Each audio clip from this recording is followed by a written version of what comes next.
mesmo os cristãos. E esse assunto é tão importante que Jesus ele trabalha ele inúmeras vezes na Bíblia para nos ajudar a encontrarmos a verdadeira paz, porque nós precisamos de paz.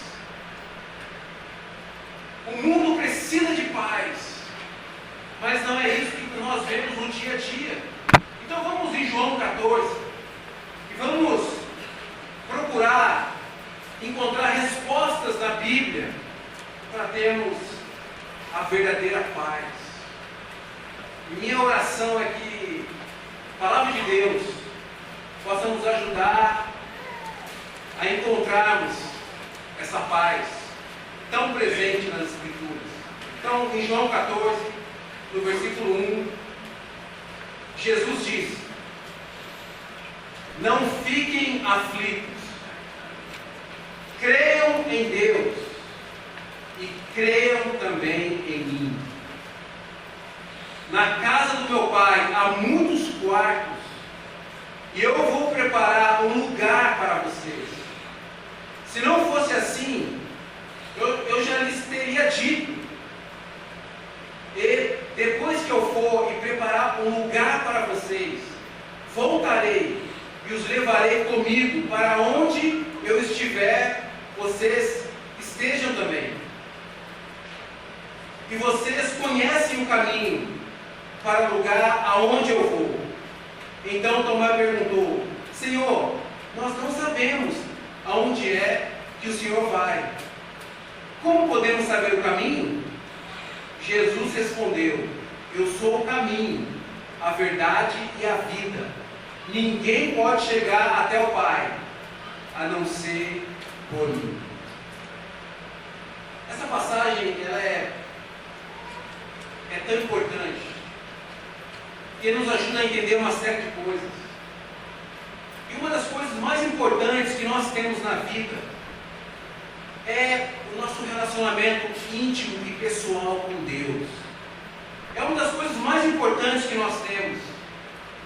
E como a Bíblia ensina sobre isso, e fala sobre como alcançar salvação por meio dessa relação íntima, a Bíblia ensina também como podemos ter paz em nossos corações. Só que não uma paz circunstancial, do tipo, não tenho problemas, não tenho dificuldades, não tenho sofrimentos, então estou em paz. Por outro lado, tenho problemas, tenho dificuldades, tenho sofrimentos, então não tenho paz. Essa é a visão que nós temos geralmente, que vem do mundo, sobre paz. E eu vejo isso na minha vida. Como é difícil ter paz.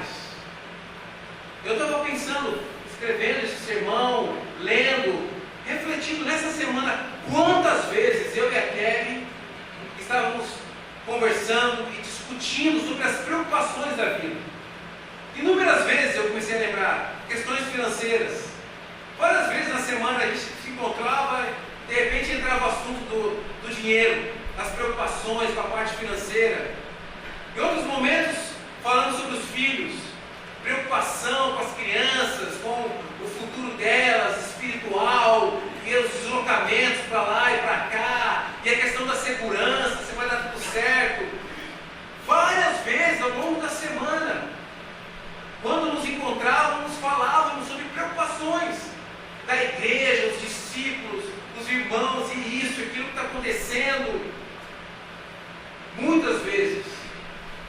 E nítido perceber a falta de paz e de confiança por causa das preocupações do dia a dia. Então é difícil ter paz quando nós temos preocupações e sofrimentos no coração. E aqui Jesus ele dá um mandamento para nós. O mandamento é: não fiquem aflitos. Na NVI fala assim: não se perturbe o coração de vocês. E da mesma forma que nós obedecemos o mandamento para sermos batizados, para evangelizarmos, fazermos discípulos, nós temos que obedecer esse mandamento também, de não ter aflição em nossos corações, de não permitir que o coração fique aflito, focalizado só em problemas, em preocupações, sem a paz que Deus quer dar para cada um de nós. Eu tenho muita alegria em pensar que é possível ter esse tipo de paz que Jesus ensina aqui, mesmo quando estamos cheios de aflições e preocupações. E Jesus, quando ele fala essas coisas, ele lança essa palavra aqui. Essa aqui é a noite, onde não deveria haver nenhuma paz no coração de Jesus, porque em breve, muito em breve, ele seria crucificado, seria morto, humilhado, e os discípulos também estavam cheios de problemas. Muitos discípulos estavam envergonhados, porque momentos antes, os discípulos de Jesus estavam brigando para ver quem era o mais importante. Jesus havia falado para eles: ó, entre vocês há um traidor. Mas o motivo dos discípulos estarem inseguros, preocupados: quem é o traidor? Sou eu? O que está acontecendo aqui? E é difícil ter paz quando estamos culpados, quando nos sentimos inseguros. Alguns discípulos, como Tomé, não estava tão seguro assim sobre o caminho da salvação. Estava em dúvida, pensando: puxa, o rei de Israel, Jesus, vai ser crucificado, tem alguma coisa errada aí. Enfim, muitas razões para que eles estivessem inseguros, com medo. Mas naquela noite, naquele dia, Jesus falou: não fiquem aflitos. Imagina isso. Mas você deve estar pensando: puxa, mas o que tudo isso tem a ver com a minha vida, com o meu dia a dia? O que tudo isso tem a ver com o meu caminhar? Eu acredito, irmãos, que nosso alvo como igreja é ter um relacionamento tão íntimo com Deus, uma conexão tão profunda com o Pai, que nós vamos ter força para suportar as aflições do dia a dia, sem nos desesperarmos. Que nós vamos poder, por meio dessa intimidade com Deus, transmitir para os nossos filhos que mesmo com os problemas, é possível sim vivermos em paz. Que vamos comunicar para os nossos amigos, parentes, familiares, colegas de trabalho, que mesmo com todo o problema do mundo, é possível sim termos paz. Pensa, é isso que nós estamos transmitindo para os nossos filhos em casa.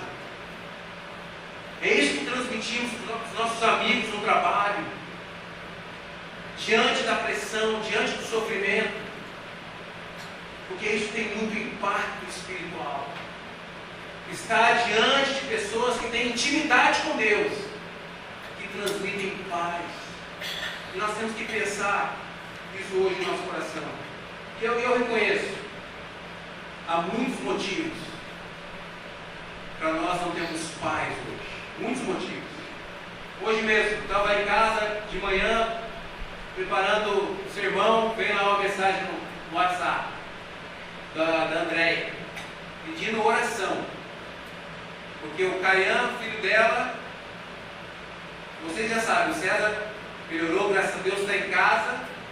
Mas aí ela pediu oração porque o Caian está agora lá no hospital, na fila da emergência, para ser atendido com o mesmo sintoma do pai. Com dificuldade de respiração, um sintoma asmático novamente, isso deixando a família aflita, desesperada. Imagina, o pai voltou para casa naquela semana e agora está lá levando o filho, o mesmo sintoma, a mesma situação. E o que o César passou foi bem difícil, quase ele morreu, essa foi a realidade. O que eu quero dizer? Eu sei, é difícil manter a paz, é difícil. No mundo hoje, 1 bilhão de pessoas passam fome, não tem o que comer direito. No Brasil, 14 milhões de pessoas não tem comida na mesa, direito para alimentar-se. Violência crescente a cada dia contra a mulher, contra crianças. Número de roubos e assaltos sempre se multiplicando. As questões da saúde, temos o vírus, o ebola que está voltando, que está trazendo preocupação, insegurança. Quero dizer que há muitos motivos para nós estarmos preocupados. Mas Jesus aqui nessa palavra está dando a possibilidade de termos um coração em paz, mesmo diante do sofrimento. E a Bíblia fala, um pouco antes, que em João 13, 21, que Jesus ele não estava tão em paz assim. Ele estava perturbado pelo momento difícil, ele estava aflito. E muitas vezes na igreja nós falamos que devemos buscar a paz, devemos ter a verdadeira paz, e paz, e paz. Mas qual a nossa motivação? Qual o motivo para buscarmos essa paz? E a paz não deve vir só porque a vida está muito boa hoje, e porque você tem uma conta bancária com muito dinheiro, e você mora num condomínio seguro, onde o ladrão tem mais dificuldade para entrar, e você tem um carro blindado, e é mais difícil do ladrão pegar você, ou porque na sua casa tem lá um cachorro grandão que pode, sabe? Ou porque você tem um maridão fortão igual a Kelly, que protege. Não, sabe, não é esse tipo de paz. E muitos estão em busca desse tipo de paz hoje. Mas como cristãos sabemos que não é esse tipo de paz que a Bíblia nos mostra, nos orienta. Porque sabemos que dessa forma a paz talvez não venha de uma maneira verdadeira e profunda. Paz verdadeira somente por meio de Jesus Cristo. Então, eu quero encorajar hoje a buscarmos uma paz que nenhum ladrão roubará, que nenhum terrorista destruirá, que nenhuma doença afetará. Eu sei que é difícil falar sobre isso, mas Jesus dá razões aqui nessa história, para que nós busquemos a verdadeira paz.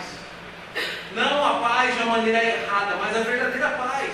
E a primeira razão que Jesus nos dá, eu vi 3, mas a primeira é aqui mesmo, no versículo 1, quando ele fala assim: creiam em Deus e creiam também em mim. Essa é a primeira razão, para o nosso coração não ficar perturbado, para nós não ficarmos aflitos, é por causa do caráter de Deus. Nós podemos acreditar em Deus, podemos confiar em Jesus. É a primeira coisa, confiar no caráter. Como Abraão, lembra de Abraão, como o Rômulo citou aqui hoje? Deus pediu para que Abraão sacrificasse o próprio filho.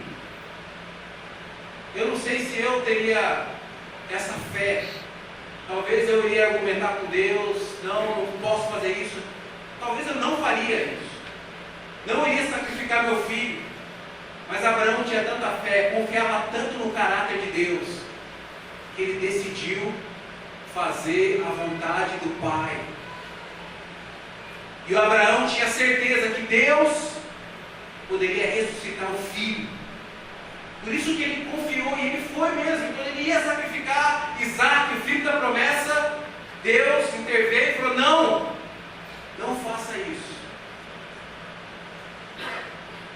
Nós estamos confiando no caráter de Deus, confiamos nas promessas de Deus, e essa é a nossa luta hoje. Nossa luta é essa, e muitas vezes a nossa frase sobre a paz se torna vazia e sem base, e Jesus está dizendo aqui: não se preocupe, por causa do caráter do meu Pai e por causa de mim mesmo. Jesus falando.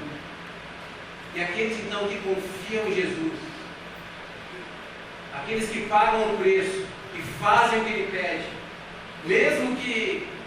tenha dificuldades, sofrimentos, vão encontrar a verdadeira paz. Você confia hoje em Deus? Você confia no caráter de Deus? Você confia nas promessas de Jesus? Você confia quando Ele fala os ensinamentos sobre casamento, criação de filhos? Estamos confiando de fato em Deus? Porque quando nós não confiamos, nós tentamos buscar a paz pelos motivos errados. E lá na frente, acabamos sofrendo, batendo a cabeça e entendendo que não é por aí o caminho. Independente das circunstâncias da vida hoje, eu quero encorajar você a buscar a paz pelo motivo verdadeiro, que é confiando no caráter de Deus e em Jesus Cristo. Amém? Uma segunda coisa, segunda razão para nós buscarmos a paz pelos motivos certos. Aqui no versículo 2, quando ele fala assim: na casa do meu pai há muitos quartos, e eu vou preparar um lugar para vocês. Se não fosse assim, eu já lhes teria dito. Segunda razão, Jesus direciona os discípulos e todos nós aqui, nos direciona para o céu. Eu não sei como é isso para você, mas eu sou muito tentado a ficar focalizado no mundo de hoje. É difícil focar no céu. Minha tendência é focar nas questões que eu atravesso no dia a dia. Mas Jesus fala: estou preparando um lugar com muitos quartos. É como um prédio com muitos apartamentos. E você vai poder morar em um deles. Todo mobiliado, todo arrumadinho. Assim, talvez vai ser o céu um lugar fantástico para cada um de nós. É uma realidade que temos que pensar mais. Nessa semana, quando você pensou no céu? Quantas vezes você parou para refletir sobre o céu e o que Deus está, reservando para cada um de nós nesse lugar? Tem um livro que fala sobre os milagres de Jesus.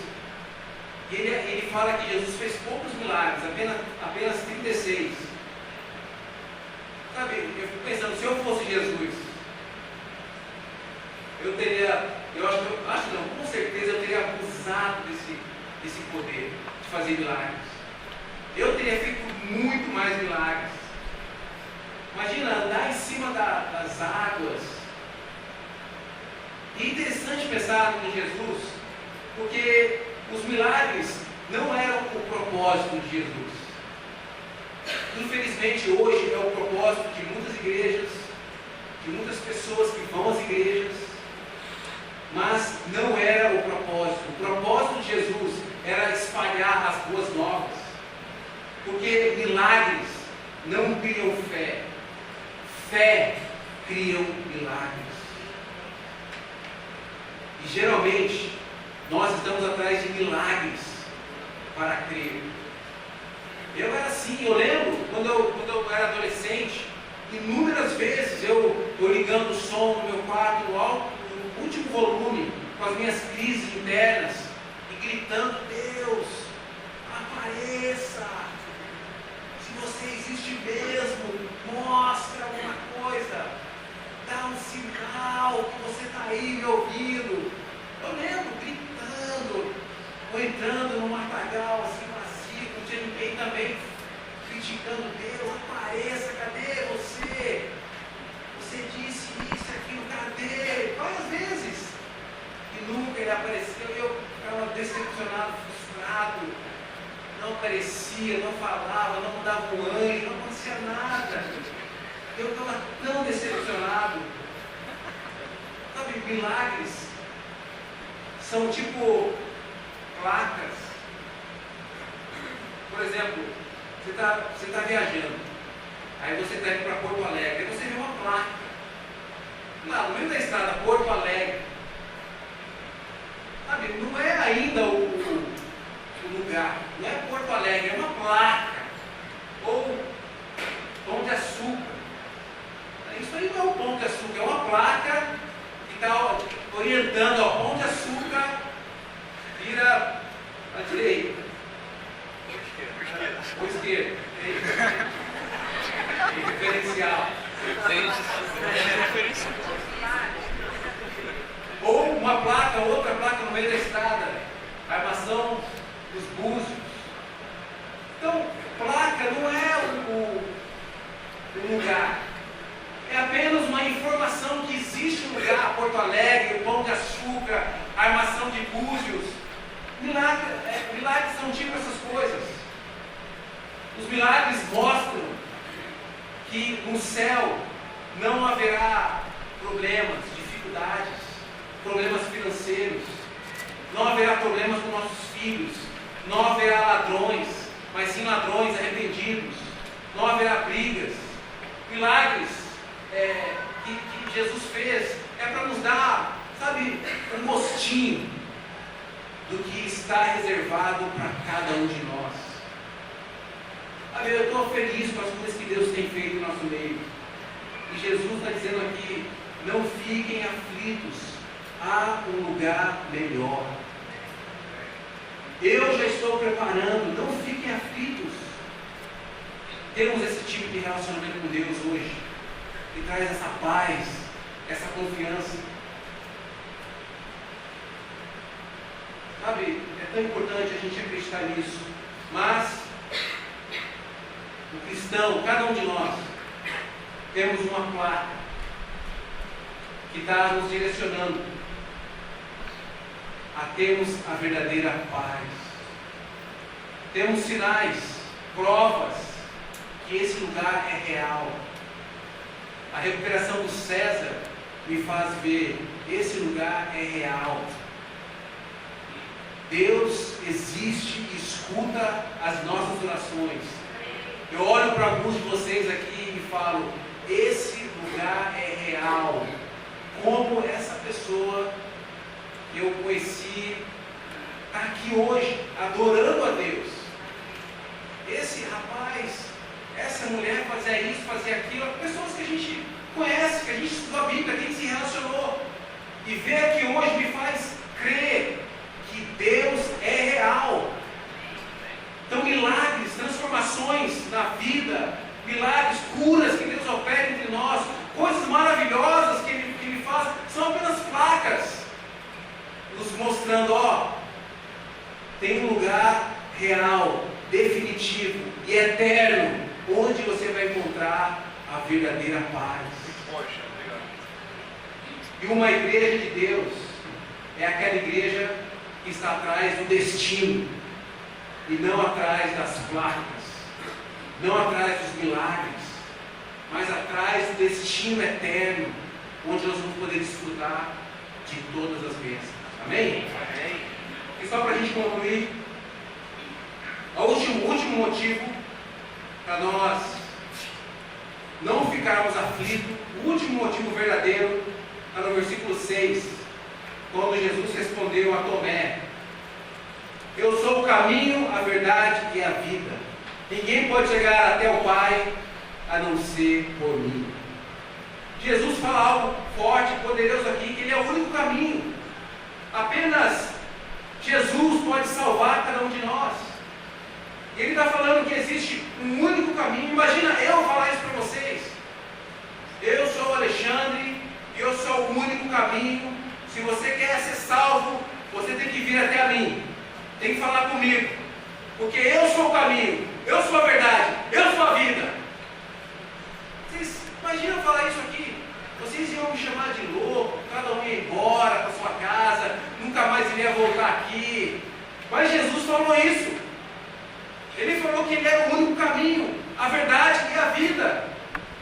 Mas a pergunta é, por que Jesus é o único caminho? Por que Ele pode falar algo assim? E a resposta está aqui em Romanos capítulo 5. Vamos lá rapidamente. Romanos capítulo 5, no versículo 7. Vamos ler a partir do versículo 6. Romanos 5, 6 fala assim: de fato, quando não tínhamos força espiritual, Cristo morreu pelos maus, no tempo escolhido por Deus. Dificilmente alguém aceitaria morrer por uma pessoa que obedece às leis. Pode ser que alguém tenha coragem para morrer por uma pessoa boa, mas Deus nos mostrou o quanto nos ama. Cristo morreu por nós, quando ainda vivíamos no pecado. Mesmo quando nós não pensávamos em Deus, mesmo quando éramos escravos do pecado, Deus estava providenciando a salvação para cada um de nós. Agora, imagina o que Ele pode fazer por nós, que já declaramos: Jesus Cristo é o meu Senhor. Então, quando estamos mal, preocupados, aflitos, lembre-se dessas coisas. Lembre-se que a Bíblia é verdadeira. Lembre-se que podemos confiar no caráter de Jesus. É impossível ter paz hoje sem acreditar nas coisas que nós falamos aqui. Se não buscarmos um relacionamento íntimo com Deus, vamos sempre dependermos de uma paz superficial, que depende de circunstâncias, de uma conta bancária X, de um trabalho Y, de relacionamentos assim assado. Vamos sempre depender de coisas assim, de um evento, de uma atividade. Mas pelo que nós lemos aqui hoje, podemos ter total confiança no caráter de Deus. Confiança que Ele tem lugar onde nós vamos encontrar a verdadeira paz. E que esse lugar só é possível chegar por meio de Jesus Cristo. Não é um mundo sem problemas, como eu falei, uma conta bancária gorda, que vai trazer paz para você. Na pior noite, Jesus disse: não fiquem aflitos. E essa é a minha oração, que hoje a gente tome uma decisão de nos aproximarmos mais de Deus, sabe, de criarmos uma intimidade maior com o Criador. Você que está vindo aqui hoje pela primeira vez, que está interessado em conhecer mais a Bíblia, procure seu amigo, fale com ele sobre isso. Queira entender mais sobre Jesus e o que Ele é e o que Ele representa, porque eu não tenho dúvida que por meio dessa relação com Ele, nós vamos encontrar paz, mesmo nos momentos difíceis. Amém? Vamos fazer uma oração. Senhor, muito obrigado por esse tempo, pela sua palavra rica, poderosa. Obrigado por Jesus, que é uma inspiração para cada um de nós. Obrigado pelas histórias que nós temos dele registradas na Bíblia, que nos encoraja, nos inspira e nos ajuda a buscarmos a verdadeira paz. Deus, ajude-nos a confiarmos no seu caráter. Pai, ajude-nos a termos a esperança do céu viva em nossos corações, cada dia, Pai, cada semana. E ajude-nos a reconhecermos que todas essas bênçãos só serão possíveis por meio de Jesus Cristo, seu Filho, que veio, que morreu por nós, quando ainda éramos pecadores. Obrigado, Pai, pelo seu amor. Obrigado pela esperança que nós temos hoje. Nos abençoe, Pai, nos ajude, nos fortaleça. Nós precisamos do Senhor na nossa vida. Por isso eu oro, Pai, em nome de Jesus. Amém.